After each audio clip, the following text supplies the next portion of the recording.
Il parlait déjà le chinois, le russe ou encore le ch'ti. Depuis un an, Tintin parle monégasque. Après Iori da Castafiore, le célèbre reporter à la houppette part à la recherche d'un trésor dans Usucretu d'Alicorna.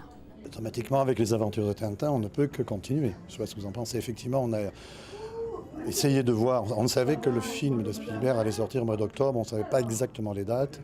Mais on s'est dit pourquoi pas essayer de faire une synergie avec le film.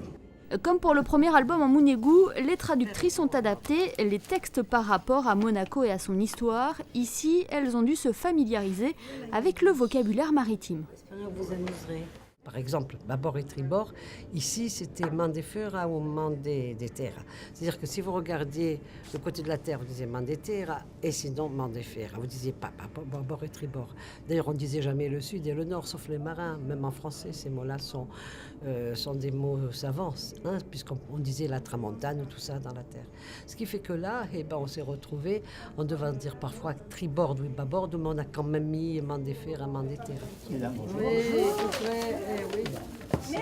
Le secret de la licorne en monégasque a été tiré à 3000 exemplaires. Beaucoup de fidèles et de passionnés de la région ou à l'étranger ont déjà réservé leur album avant sa mise en vente.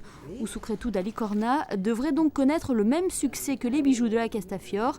Et Richard Progetti pense déjà à un troisième album en monégasque. Il s'agirait évidemment de la suite logique du secret de la licorne, le trésor de Rackham le Rouge.